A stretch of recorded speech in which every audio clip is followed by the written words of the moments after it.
সম্মানিত মুসল্লিয়ানে কেরাম, আমাদের আলোচনা চলতেছে বিশ্বনবী দুজাহানের কান্ডারি নবী, মায়ার নবী, রহমাতাল লিল আলামিন সাল্লাল্লাহু আলাইহি ওয়াসাল্লামের সিরাত সম্পর্কে। রাসূল করিম সাল্লাল্লাহু আলাইহি ওয়াসাল্লামের উপরে যখন ওহী অবতীর্ণ শুরু হলো, প্রাথমিক পর্যায়ে রাসূল করিম সাল্লাল্লাহু আলাইহি ওয়াসাল্লাম প্রকাশ্যভাবে দাওয়াত ও তাবলীগের জন্য আদেষ্টিত ছিলেন না। প্রাথমিক পর্যায়ে রাসূল করিম সাল্লাল্লাহু আলাইহি ওয়াসাল্লাম নিজের আত্মীয় স্বজনের মাঝে, নিজের ঘরওয়ালাদের মধ্যে, নিজের নিকট আত্মীয়দের মধ্যে যাদের মাঝে ইসলামের যোগ্যতা দেখতে পেতেন, যাদের মাঝে ইসলামের কল্যাণ দেখতে পেতেন, যাদের মাঝে মানবতার কল্যাণ দেখতে পেতেন, রাসূল করিম সাল্লাল্লাহু আলাইহি ওয়াসাল্লাম তাদেরকে শুধু গোপনে গোপনে দাওয়াত দিতেন। কারণ যে মুহূর্তে রাসূল করিম সাল্লাল্লাহু আলাইহি ওয়াসাল্লামের উপরে ওহী অবতীর্ণ শুরু হয়েছিল, ওই মুহূর্তটা ছিল আইয়ামে জাহিলিয়াতের যুগ। পুরা গোটা আরব দেশ রসুলের বিপক্ষে, কেউ রসুলের পক্ষে নাই। এখন যদি সরাসরি মানুষকে দাওয়াত ও তাবলীগের কাজ করেন, মানুষকে দাওয়াত দেন, তাহলে মানুষ রসুল করিম সাল্লাল্লাহু আলাইহি সাল্লামের উপরে আক্রমণ করবে, রসুলকে শেষ করে দিবে। এই জন্য আল্লাহ পাক রব্বুল আলামিন শুরুতেই নবীকে প্রকাশ্যভাবে দাওয়াতের অনুমতি দেননি। রাসূল করিম সাল্লাল্লাহু আলাইহি সাল্লাম গোপনে গোপনে যাদের মাঝে ইসলাম গ্রহণ করার সালাহিয়াত ও যোগ্যতা দেখেছেন, তাদেরকে দাওয়াত দিয়েছেন। এরই ধারাবাহিকতায় সর্বপ্রথম রাসূল করিম সাল্লাল্লাহু আলাইহি সাল্লাম নিজের স্ত্রী খাদিজাতুল কুবরা রাদিয়াল্লাহু তাআলা আনহার সামনে ইসলাম পেশ করলে খাদিজা রাদিয়াল্লাহু তাআলা আনহুর সাথে সাথে ইসলাম ধর্ম গ্রহণ করেন। সুবহানাল্লাহ। তারপরে রাসূল করিম সাল্লাল্লাহু আলাইহি সাল্লামের সবচেয়ে কাছের বন্ধু, সবচেয়ে নিকটের বন্ধু, রাসূলের মদিনার সফরের যিনি সাথী ছিলেন, হেরা গুহার যিনি সাথী ছিলেন, আবু বকর সিদ্দিক রাদিয়াল্লাহু তাআলা আনহুকে দাওয়াত দিলেন, তিনিও ইসলাম ধর্ম গ্রহণ করলেন। রাসূলের চাচাতো ভাই হযরতে আলী রাদিয়াল্লাহু তাআলা আনহুকে দাওয়াত দিলেন, তিনিও দাওয়াত গ্রহণ করলেন। এইভাবে দাওয়াতের সিলসিলা ধারাবাহিকতা 3 বছর পর্যন্ত চলতেছে। 3 বছর পরে আল্লাহ পাক রব্বুল আলামিন কোরআনের আয়াত নাজিল করলেন, ওয়া আনজির আশীরাতাকাল আকরাবিন। হে নবী, আপনি আপনার নিকট আত্মীয় তাদেরকে ভীতি প্রদর্শন করুন। এই আয়াত অবতীর্ণ হলে রাসূল করিম সাল্লাল্লাহু আলাইহি ওয়াসাল্লাম সাফা পাহাড়ে আরোহণ করে। রাসূল করিম সাল্লাল্লাহু আলাইহি সাল্লাম সাফা পাহাড়ে আরোহণ করে, ইয়া সবাহা, ইয়া আব্দুল মুত্তালিব, ইয়া আব্দুল মানাফ, ইয়া আবা জাহাল, এরকমভাবে ডাকতে লাগলেন। ইয়া সবাহা বা ইয়া আব্দুল মুত্তালিব, ইয়া আব্দুল মানাফ। আহলে আরবদের মাঝে এই ডাকগুলো তখনই ডাকে যখন কোনো মানুষ বিপদের সংকেত দেখতে পায়, বিপদ দেখতে পায়।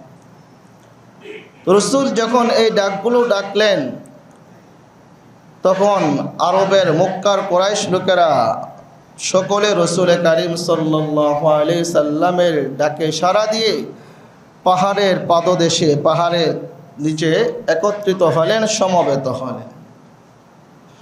রাসূল করিম সাল্লাল্লাহু আলাইহি ওয়াসাল্লাম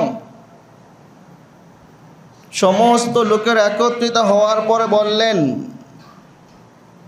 আমি যদি তোমাদেরকে বলি যে এই পাহাড়ের পিছনে শত্রু সৈন্যবাহিনী অপেক্ষা করতেছে, যে যারা তোমাদের উপরে আক্রমণ করবে, তাহলে কি তোমরা আমাকে বিশ্বাস করবে?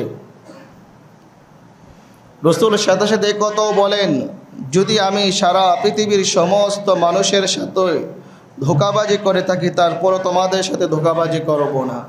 সারা পৃথিবীর সমস্ত মানুষের সাথে যদি আমি অন্যরকম আচরণ করে থাকি, তোমাদের সাথে অন্যরকম আচরণ করব না, খারাপ আচরণ করব না, ব্যবহার করব না। আমি যদি বলি পাহাড়ের পিছনে শত্রু সৈন্যবাহিনী লুকিয়ে আছে, ও চিরেই তারা তোমাদের উপরে আক্রমণ করবে, তাহলে তোমরা কি আমার কথা বিশ্বাস করবে? সকলে এক বাক্যে বলে উঠলেন, হ্যাঁ, অবশ্যই বিশ্বাস করব, কেন নয়? কারণ আপনার কাছ থেকে কোনো দিন আমরা মিথ্যার কথা শুনতে পাই নাই, কোনো দিন আপনি মিথ্যার আশ্রয় নেন নাই। রাসূল করিম সাল্লাল্লাহু আলাইহি ওয়াসাল্লাম বলেন, আমি তোমাদেরকে কুফর শিরকের ওই ভয়াবহ পরিণতি থেকে সম্পর্কে ভীতি প্রদর্শন করছি। যে ভ্রান্ত আকীদায় তোমরা লিপ্ত রয়েছ, যে ভ্রান্ত আকীদায় তোমরা রয়েছ, এই ভ্রান্ত আকীদা থেকে যদি ফিরে না আসো, তাহলে তোমাদের মৃত্যুর পরে তোমাদের জন্য জাহান্নামের আগুন অপেক্ষা করতেছে। যখন রাসূল করিম সাল্লাল্লাহু আলাইহি ওয়াসাল্লাম কথা বললেন যে তোমরা যদি তোমাদের ভ্রান্ত আকীদা কুফর শিরক থেকে ফিরে না আসো, এই অবস্থায় তোমাদের মৃত্যু হলে তোমাদের জন্য জাহান্নাম অবধারিত। এবার রাসূলের চাচা আবু লাহাব বলে উঠলেন, তাব্বাল লাকা লিহাযা জামাতানা, ধ্বংস হোক আপনার, এই জন্য কি আমাদেরকে একত্রিত করেছেন, সমবেত করেছেন? তাহলে যেই রাসূল 40 বছর পর্যন্ত মক্কার লোকদের কাছে বিশ্বস্ত ছিলেন, মক্কার লোকদের কাছে আল আমিন ছিলেন, আজকে যখন দাওয়াত দেওয়া শুরু করে দিয়েছেন, ইসলামের পক্ষে, কোরআনের পক্ষে যখন কথা বলা শুরু করেছেন, ওই লোকগুলি রাসূলের শত্রু হয়ে গেল। বলেন নাউজুবিল্লাহ। মিষ্টি কথা বলেন, ফজিলতের কথা বলেন, হুজুর অনেক ভালো, রাজনীতির কথা বললেন না, অন্য কোনো আলোচনা করেন না, অন্য আলোচনা ভালো লাগে না। মিষ্টি মিষ্টি আলোচনা করবেন, ফজিলতপূর্ণ আলোচনা করবেন, ফজিলতের আলোচনা করবেন, আমলের আলোচনা করবেন, খুব ভালো হুজুর। আর হুজুর যখন সুদের বিরুদ্ধে আলোচনা করবে, ঘুষের বিরুদ্ধে আলোচনা করবে, পর্দার বিরুদ্ধে আলোচনা করবে, আপনার জিনার বিরুদ্ধে আলোচনা করবে, মদের বিরুদ্ধে আলোচনা করবে, এবং কেউ কোনো অন্যায় করলে অন্যায়ের বিরুদ্ধে আলোচনা করবে, তখন আর হুজুর ভালো লাগে না, ঠিক কিনা বলেন? তো আমার নবীর তো একই অবস্থা। রাসূল 40 বছর পর্যন্ত যে লোকগুলোর কাছে এত ভালো ছিলেন, এত বিশ্বাসী ছিলেন, আল আমিন ছিলেন, আজকে দাওয়াত দেওয়ার জন্য সমাবেত করছেন, একত্রিত করছেন, দাওয়াত দিবেন, কোরআনের কথা বলবেন। রাসূলদেরকে আল্লাহ তাআলা প্রেরণ করছেই তো কোরআনের বাণী উম্মতের কাছে পৌঁছানোর জন্য। রাসূলদেরকে দুনিয়াতে প্রেরণ করার মাকসাদ কি? ইয়া আইয়ুহার রাসূল বাল্লিগ মা উনজিলা ইলাইক, হে রাসূল আপনার যেটা জানেন এটা আপনি আপনার উম্মতের কাছে পৌঁছাইয়া দেন। তো রাসূলের দরজা তো শেষ হয়ে গেছে, রাসূল নাই। এখন আনে আলো উম্মতকে কে হেদায়েতের পথ প্রদর্শন করবে, কে কোরআন সুন্নাহর সঠিক পথ প্রদর্শন করবে, এই দায়িত্ব তো আল উলামা ওয়ারাসাতুল আম্বিয়া হিসাবে ওলামায়ে কেরামের উপরে অর্পিত হয়েছে। এন্ড ওলামায়ে কেরাম যদি বলেন, ওলামায়ে কেরামের শত্রু হওয়া এটা স্বাভাবিক, কারণ রাসূলের চেয়ে শ্রেষ্ঠ মানুষ, উত্তম মানুষ, মহামানব এই পৃথিবীতে ছিল না, নাই, ভবিষ্যতে আসবেও না। তো রাসূল যেহেতু হক কথা বলার কারণে রাসূলের বিরুদ্ধে কথা বলা হয়েছে, তাহলে আমি আর আপনার সৈয়দ আলীকে, হ্যাঁ, আমার আপনার দেখুন হাইসিয়তই নাই। সুতরাং বোঝা গেল সত্যের পক্ষে কথা বলতে গেলে, কোরআনের পক্ষে কথা বলতে গেলে কি হতে পারে? আপনার জীবন নাশ হতে পারে, আপনার বিরুদ্ধে যেতে পারে। তাই বিদায় সত্যের কথা ছেড়ে দেওয়া যাবে না। আবু লাহাব বলে উঠলেন, তাব্বান লাকা লিহাযা জামাতানা, এই জন্য কি আপনি আমাদেরকে একত্রিত করেছেন? আপনার ধ্বংস হোক, আপনি ধ্বংস হয়ে যান। বলে নাউযুবিল্লাহ। আমাদের গ্রাম দেশে একটা কথা বলে, শুকনের দোয়ায় গরু মরে না। কি বলেন? শুকনের দোয়ায় গরু মারা যায়? শুকনের দোয়ায় যদি গরু মারা যাইতো তাহলে গরু থাকতো নি? একটা গরুও থাকতো না। শুকনে প্রতিদিন দোয়া করতো, আল্লাহ তুমি একটা গরু মারো, আমরা খামো। বলতেছে আবু লাহাব, যতই সে রসুলের জন্য বদদোয়া করুক না কেন, রসুলের কোনো ক্ষতি হবে না। ঠিক তদ্রূপভাবে সমাজের মানুষ আলেম ওলামাদের, হক্কানি আলেম ওলামাদের বিরুদ্ধে যতই প্রপাগান্ডা করুক না কেন, যতই আপনার শত্রুতামি করুক না কেন, যতই আলেম ওলামাদেরকে নিশ্চিহ্ন করে দেওয়ার আপনার পায়ে তারা করুক না কেন, কিন্তু আমার আল্লাহ এই দিনকে হেফাজত করার দায়িত্ব নিয়েছেন আলেম ওলামাদের মাধ্যমে। ঠিক কিনা বলেন? আল্লাহ বলতেছেন, ইন্না নাহনু নাযালনা যিকরা ওয়া ইন্না লাহু লাহাফিজুন। এই কোরআন আমি অবতীর্ণ করেছি এবং কোরআনের প্রতিটা অক্ষর, নক্তা, জের, জবর, তাসদীদ, পেশ, প্রত্যেকটা জিনিসের দায়িত্ব, হেফাজতের দায়িত্ব আমি আল্লাহ নিয়েছি। আমার আল্লাহ তো জমিনে আসবেন না, জমিনে এসে মানুষকে বলবেন না কোরআন হেফাজত করো, দিন হেফাজত করো, ইসলাম হেফাজত করো। বলে আল্লাহ তাআলা যুগ যুগে এরকম কোরআনে হাফেজ সৃষ্টি করে দিবেন, আলেম ওলামাদের সৃষ্টি করে দিবেন, যে কোরআনে হাফেজরা, আলেম ওলামারা দিনকে প্রতিষ্ঠিত করবেন। ঠিক কিনা বলেন? আবু লাহাব যখন রসুলের জন্য বদদোয়া করলেন, উপস্থিত সাহাবায়ে কেরাম, উপস্থিত লোকদের মাঝেও একটা দুঃখ সৃষ্টি হলো। আবু লাহাবের মতো কট্টর কাফের আমার রসুলের জন্য বদদোয়া করলেন। তারাও মনে মনে চাচ্ছিলেন যেন আবু লাহাবের জন্য বদদোয়া করা হয়। মানুষের মনের ভাবটা আমার আল্লাহ জানেন, বুঝেন, দেখেন। ইন্নাহু আলিমুম বিযাতিস সুদূর। আমরা যেখানে বসে আছি, কার মনে কোন ধারণা, কোন অনুভূতি কি আছে, সব কিছু জানেন তিনি। কে কে ওয়াজ শোনার জন্য আসছে, কে হেদায়েতের জন্য আসছে, কে নসিহত গ্রহণ করার জন্য আসছে, আর কে প্রপাগান্ডা সৃষ্টি করার জন্য আসছে, শত্রুতামি সৃষ্টি করার জন্য আসছে, কথা লাগানোর জন্য আসছে। আমার আল্লাহ প্রত্যেকের অন্তরের খবর জানেন। আমার আল্লাহ পাক রব্বুল আলামিন আবু লাহাবকে জানিয়ে দিলেন, তুমি আমার বন্ধুর ধ্বংসের জন্য দোয়া করছো, আমার বন্ধু ধ্বংস হবে না, আমার বন্ধু ধ্বংস হবে না। আল্লাহ তাআলা কোরআনের মাঝে স্বতন্ত্রভাবে একটি সূরা নাজিল করে জানিয়ে দিলেন, আবু লাহাব তুমি ধ্বংস হয়ে যাবা।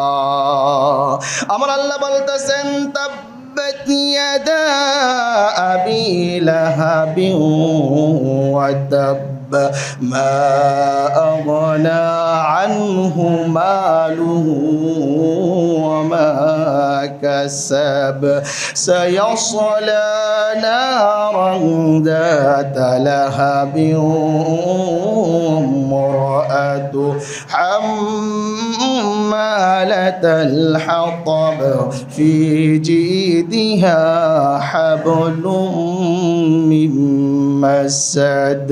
সুবহানাল্লাহ। আমার আল্লাহ বলতেছেন, তাব্বাত ইয়াদা আবি লাহাব, আবু লাহাবের হস্তদ্বয় ধ্বংস হোক, তাব্বা মা ধ্বংস হয়ে গিয়েছে। এই আয়াত যখন নাজিল হলো, অবতীর্ণ হওয়ার পরে আবু লাহাব তার দুই ছেলের কাছে ফিরে গেলেন, স্ত্রীকে বললেন, আমার এবং তোমার ব্যাপারে আল্লাহ তাআলা কোরআনে আয়াত নাজিল করেছেন, সূরা নাজিল করেছেন। এখন আবু লাহাব তার দুই সন্তানকে বলতেছেন, উতবা এবং উতাইবাকে বলতেছেন, যে দুই সন্তানের সাথে রাসূলের দুই কন্যাকে বিবাহ দেওয়া হয়েছিল। উতবা এবং উতাইবা এই দুই কাফেরের সাথে রাসূলের দুই মেয়েকে বিবাহ দেওয়া হয়েছিল, উম্মে কুলসুম এবং রুকাইয়া রাদিয়াল্লাহু তাআলা আনহুমা। তো ইসলামের শুরু যুগে কাফেরের সাথে বিবাহ বন্ধন জায়েজ ছিল। আবু লাহাব বলতেছেন, যাও, তোমরা যদি আমার সৎ সন্তান হয়ে থাকো, তোমরা যদি আমার জমি জামার ভাগ বাটোয়ারা পেতে চাও, রাসূলের দরবারে চলে যাও, রাসূলের দরবারে গিয়ে রাসূলের দুই মেয়েকে তালাক দিয়ে আসো। নাউজুবিল্লাহ।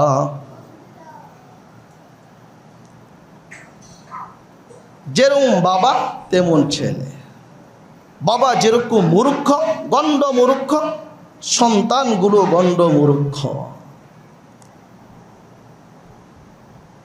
বাবার আদেশ বাস্তবায়ন করার জন্য, বাবার আদেশ পালন করার জন্য এই কুখ্যাত দুই সন্তান রাসূলের দরবারে চলে গেলেন। তাফসিরে মাজহারিতে লেখা আছে, এই দুই সন্তান রাসূলের সামনে গিয়ে বললেন, হে মুহাম্মদ, তোমার আল্লাহ তাআলা মানি না। নাউজুবিল্লাহ। মনে চাটা আমরা কই না, চাটা তো তারা এরকম বলে, হে মুহাম্মদ, তোমার আল্লাহ তাআলা মানি না। নাউজুবিল্লাহ। শুধু তাই না, রাসূল করিম সাল্লাল্লাহু আলাইহি সাল্লামের জামার কালার টান দিয়ে ছিঁড়ে ফেললেন। রাসূল করিম সাল্লাল্লাহু আলাইহি সাল্লাম নিজের ব্যক্তিগত আক্রোশের কারণে, রাগের কারণে কখনো কার থেকে প্রতিশোধ নিছেন এরকম নজির কোরআন হাদিসে কোথাও নাই। নিজের ব্যক্তিগত কারণে কার থেকে প্রতিশোধ নিছেন এরকম কোরআন হাদিসে কোথাও নাই। কিন্তু কোরআন হাদিসের বিরুদ্ধে যদি কেউ বলছেন, আল্লাহর বিরুদ্ধে যদি কেউ বলছেন, ওই ব্যক্তিকে রাসূল ছাড় দেয় নাই। সবসময় নরমি দিয়ে কাজ হয় না। আপনি সবসময় নরম ভাব দেখাবেন, চলবে না।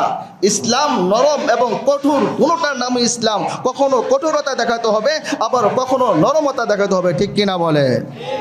যেখানে যেইটা দেখানোর প্রয়োজন, স্থান কাল পাত্র ভেদে যখন গরম হওয়ার দরকার গরম হতে হবে, আর যখন নরম হওয়ার দরকার নরম হতে হবে। এইটাই হলো ইসলামের শিক্ষা। রাসূল কষ্ট পাইছেন। কেন কষ্ট পাইছেন? যা বলছে, তোমার আল্লাহ তাআলাকে মানি না। নাউজুবিল্লাহ। দেখেন, আপনার সন্তান আপনার চুল দাড়ি ধরে টানে, আপনার কাছে আঘাত লাগে না, কিন্তু পাশে যদি আপনার বাবা মা বসে থাকে, আপনার বাবা মা তার নাতিকে শাসাইবে, এই কি করতেছো তুমি, পাইছোটা কি? তুমি তোমার বাবার চুল দাড়ি ধরে টানতেছো, বাবার সাথে যা তা ব্যবহার করতেছো, বাবার অন্তরে আঘাত লাগে না? আর সন্তান তো সন্তান করতেই পারে, কিন্তু আমার বাপ মা দেখলে কি বলবে? রাতিকে শাসাবে, এই কি করতেছো।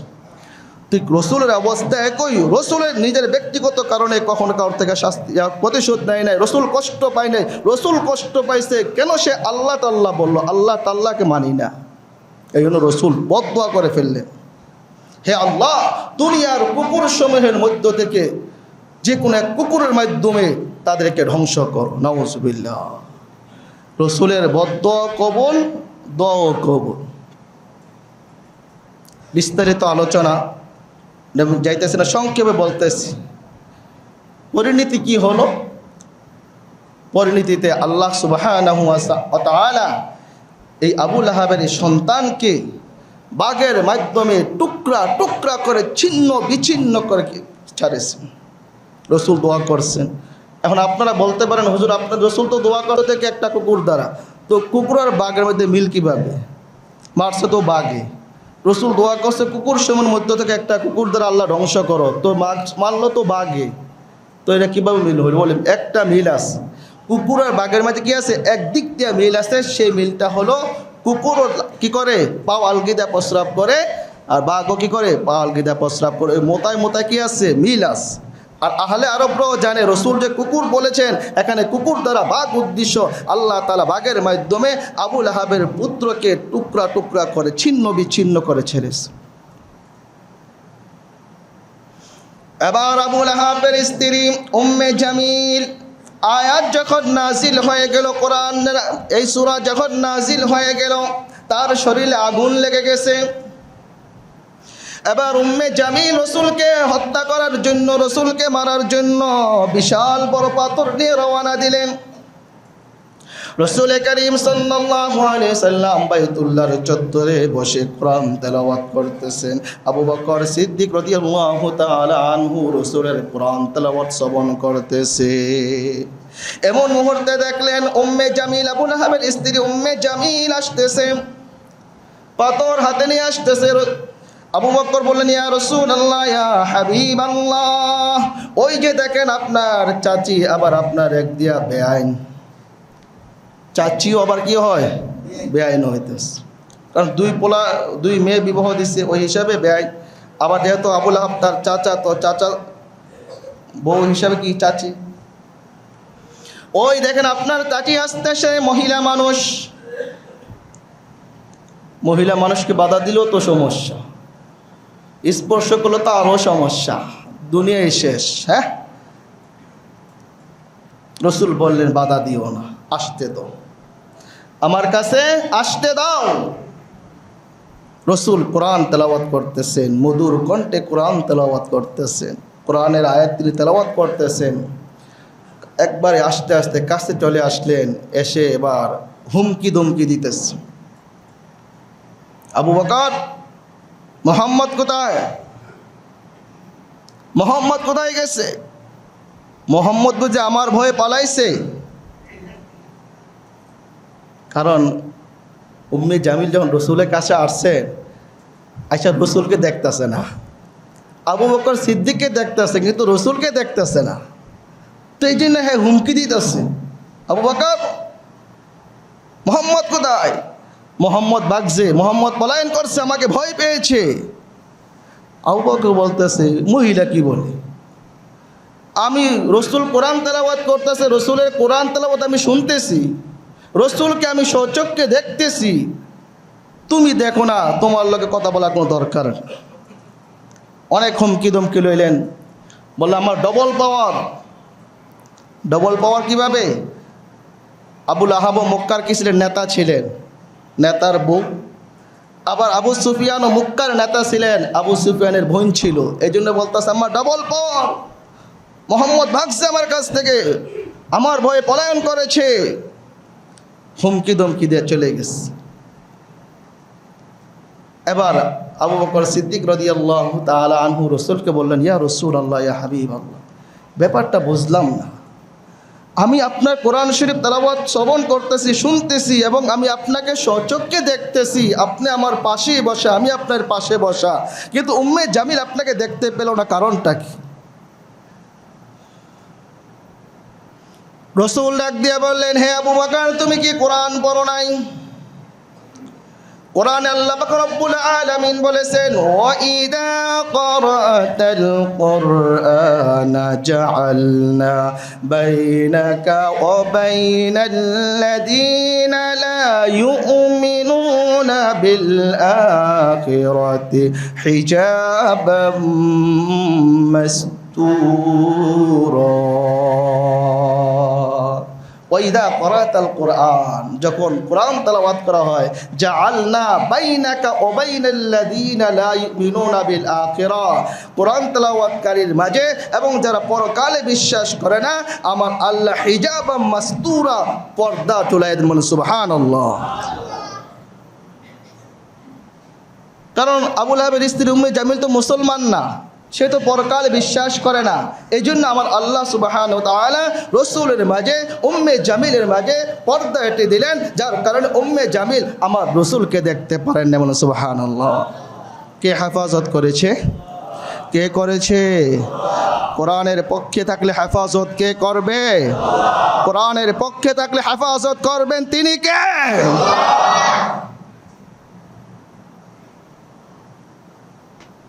এবার আমার আল্লাহ পাক রব্বুল আলামিন বললেন তাব্বাত ইয়াদা আবি লাহাবিন ওয়া তাব।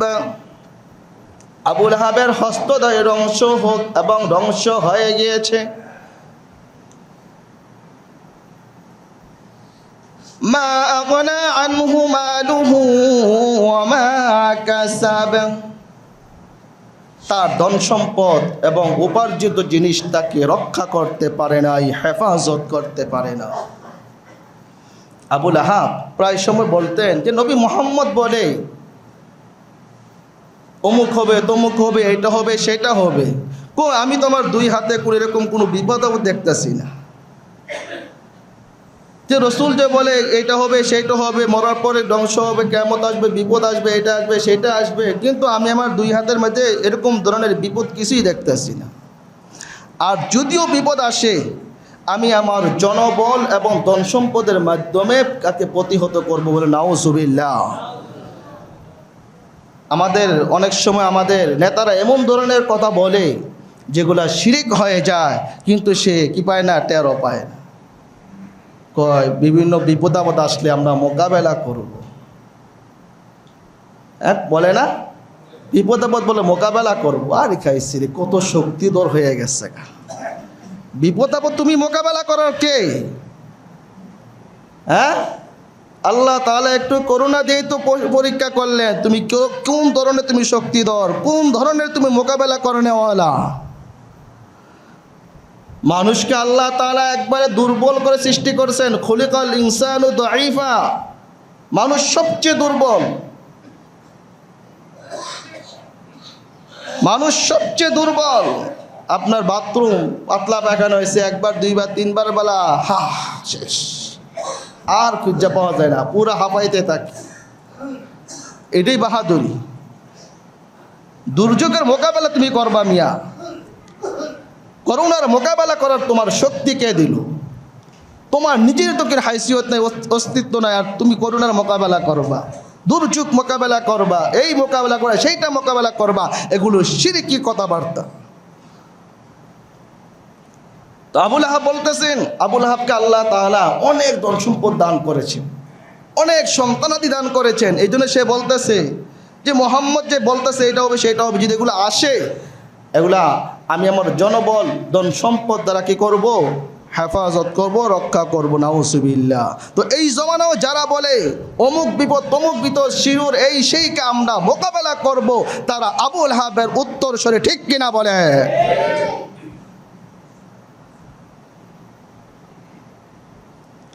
আল্লাহ সুবহানাহু ওয়া তাআলা বাস এরই পরিপ্রেক্ষিতে এই আয়াত নাজিল করলেন, মা আগনা আনহু মালুহু ওয়া মা কাসাব।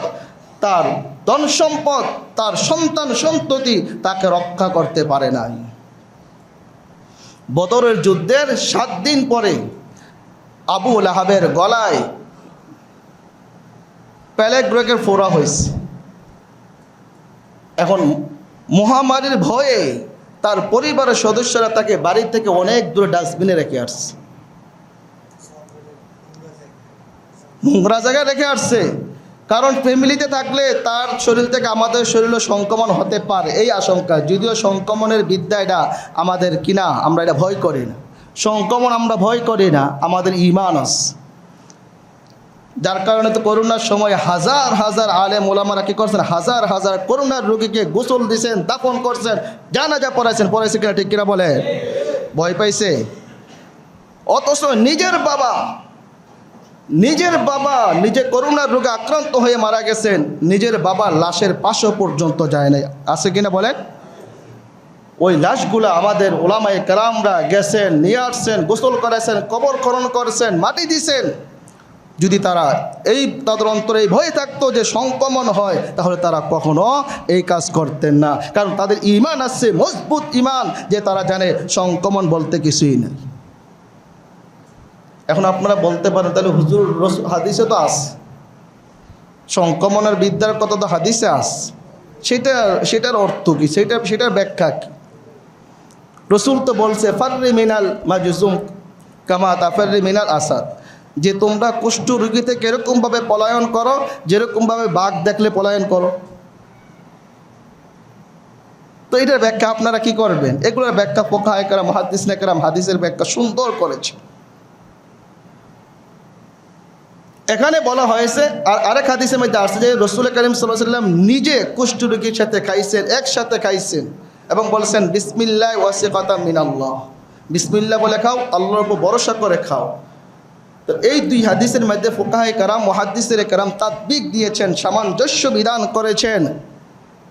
বলতেছে যাদের ঈমান দুর্বল, যাদের ঈমান নরবরে ঈমান, সে যদি কোনো কুষ্ঠী রোগীর সাথে খেতে বসে, সে যদি কোনো চুলকানি রোগীর সাথে খেতে বসে, আর খোদা না করুক যদি তার মাঝে কুষ্ঠ রোগী চলে আসে, করোনা চলে আসে, অথবা চুলকানি হয়ে যায়, তখন সে মনে মনে ভাববে যে তার সাথে খাওয়ার কারণে হয়তো আমার কাছে এই রোগগুলো চলে আসছে। বলতেছে এই যে শিরিকি আকিদা, যে তার সাথে খাওয়ার কারণে হয়তো আমাকে চলে আসছে, এই যে ধারণা, এটা কিন্তু শিরিকি ধারণা। এই শিরিকি ধারণা থেকে তাকে বাঁচার জন্য বলছে তুমি ভাই দূরে থাকো। আর যেখানে রাসূল বলেছেন কুষ্ঠ রোগীর সাথে খাও, একসাথে ওঠা বসা করো, একসাথে চলাফেরা করো, সমস্যা নেই, সেখানে কেন বলছেন? সেখানে বলছেন যাদের ঈমান মজবুত, যাদের ঈমান অটল অবিচল, যাদের ঈমানের মাঝে কোনো ধরনের ত্রুটি নাই, যে তারা একসাথে খাওয়ার পরেও যদি তাদের মাঝে করোনা চলে আসে, আপনার ভাইরাস চলে আসে, তারা এই ধারণা করবে না যে আমি তার সাথে ওঠা বসা করার কারণে, তার সাথে চলাফেরা করার কারণে, তার সাথে থাকার কারণে আমার মাঝে ভাইরাসগুলো চলে আসছে। এই জন্য তাকে বলছে তুমি করোনা রোগীর সাথে, কুষ্ঠ রোগীর সাথে একসাথে খাও, একসাথে ওঠা বসা করো, কোনো সমস্যা নাই। আপনার বদরের যুদ্ধের 6-7 দিন পরে তার ফ্যামিলির লোকেরা আবু লাহাবকে বস্তিতে রেখে আসছে, ডাস্টবিনে রেখে আসছে। কেন? বলে সে যদি আমাদের ফ্যামিলিতে থাকে তার এই মহামারী আমাদের মধ্যে ছড়াবে। 7 দিন পরে 3 দিনের ভিতরে সে মারা গেছে। একটা মানুষ এমনি তো অসুস্থ, আবার না খেয়ে কদিন থাকবে? ওই দুনিয়ার মানুষ আর একটু চিন্তা করেন, খালি ফ্যামিলি করেন, বউ বাচ্চা করেন। হ্যাঁ, যে বউর জন্য আপনি মাথার গাম পায়ে ফেলেন, যে সন্তানের জন্য আপনি মাথার গাম পায়ে ফেলেন, চোখটা বন্ধ হওয়ার সাথে সাথে ওই সন্তান বলবে তাড়াতাড়ি বাইর করো, ওই স্ত্রী বলবে তাড়াতাড়ি বাইর করো।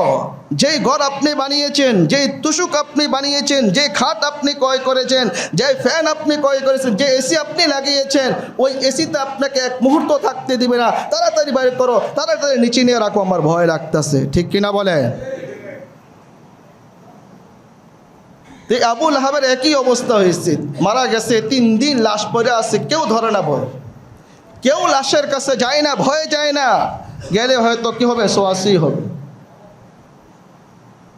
এখন পুরা এলাকায় দুর্গন্ধ ছড়িয়ে পড়ছে, পুরা এলাকা পচা দুর্গন্ধ শুরু হয়ে গেছে। কি করবে এখন? বলতেছে আবু লাহাবের দাসীবাদী যারা ছিল তাদেরকে বললেন, যাও কোন স্রোত একটা গর্ত করে ধামা চাপা দাও, কোন স্রোত একটা গর্ত করে ধামা চাপা দাও। জানাজা তো দূরের কথা, বা আপনার কাফন দাফন গোসল করা তো দূরের কথা, বলে একটা গর্ত করো। এবং লেখাও আছে পাশে একটা গর্ত করছে, গর্ত করে দূরের থেকে বাঁশ দেয়া ঠিল্লা ওই আপনার গর্ততে ফালাইয়া মাটি দিয়ে দিস। তখন আবু লাহাবের এই সন্তান, আবু লাহাবের ধন সম্পদ তাকে রক্ষা করতে পারছে, হেফাজত করতে পারছেন? পারেন না। এটি আল্লাহ বলতেছেন, মা আগনা আনহু মালুহু ওয়া মা কাসাব। ও দুনিয়ার মানুষ, তোমার সন্তান, তোমার ধন সম্পদ তোমাকে রক্ষা করতে পারবে না, হেফাজত করতে পারবে না। বিপদ যখন চলে আসবে তোমার সন্তানকে তুমি পাশেও পাবে না।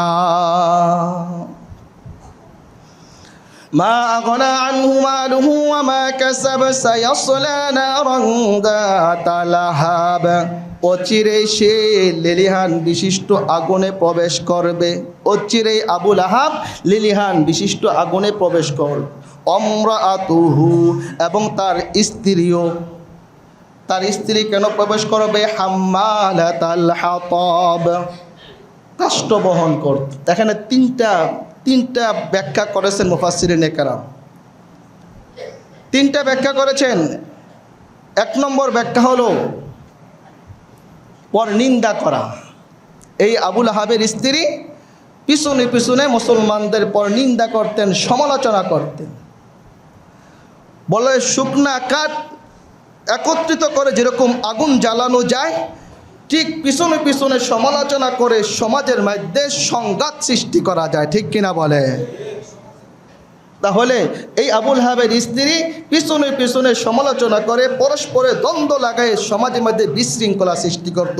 এই জন্য বলেছে হাম্মালাতাল হাতাব। আরেকটা ব্যাখ্যা করেছেন হাম্মালাতাল হাতাবের অর্থ তারা বাস্তবিক পক্ষে রাখছেন যে সে কী করতো, জঙ্গল থেকে লাকড়ি টুকায় টুকে এনে, কাঠ টুকায় টুকে এনে, কাঁটাযুক্ত ঘাস টুকায় টুকে এনে সে কী করতো, রসুলের রাস্তায় ফেলে রাখতো রসুলকে কষ্ট দেওয়ার জন্য।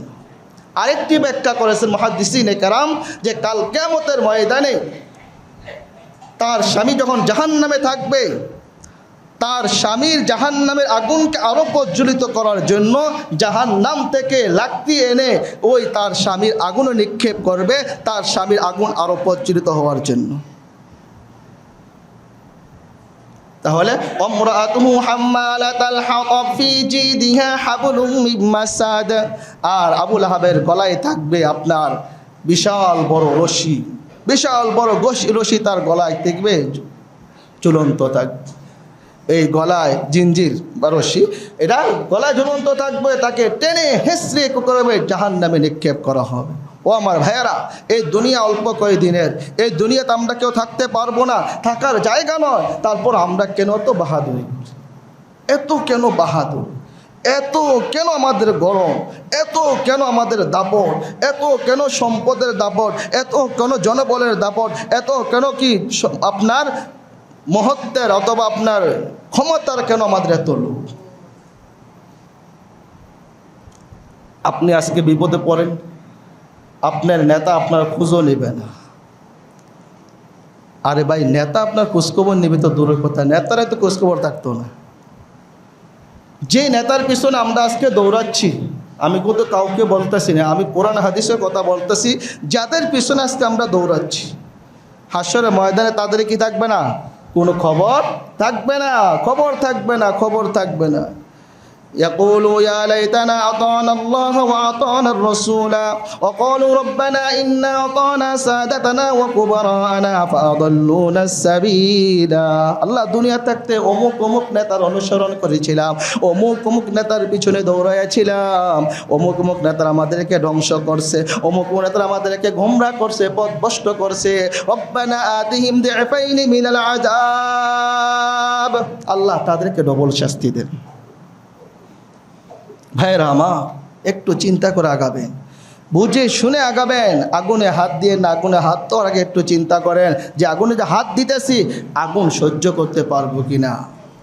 এই জন্য মাশায়েখে কেরাম, বুজুর্গানে কেরাম বলতেন, বাবা গুনাহ করার আগে তোমার হাতটা আগুনের ভিতরে ঢুকাইয়া দেখো, হাতটা আগুনের ভিতরে রাখতে পারো কি না। যদি তুমি তোমার হাত আগুনের ভিতরে রাখতে সক্ষম হও তাহলে গুনাহ করো, আর যদি রাখতে সক্ষম না হও তাহলে গুনাহ করো না। দুনিয়ার আগুন যদি তুমি সহ্য করতে না পারো, পরকালের আগুন সেটা কীভাবে সহ্য করবা? পরকালের আগুন তো দুনিয়ার আগুন থেকে আরও 70 গুণ পাওয়ার বেশি। দুনিয়ার আগুনে 1 সেকেন্ড হাত রাখতে পারি না, পরকালের আগুনে আমরা কীভাবে সহ্য করব? তাই আসুন চিন্তা করে ভেবে চিন্তে সামনে অগ্রসর হয়, কোরআন হাদিস মোতাবেক জেনে অনুযায়ী আমল করবার আল্লাহ আমাদের সকলকে তৌফিক দান করেন।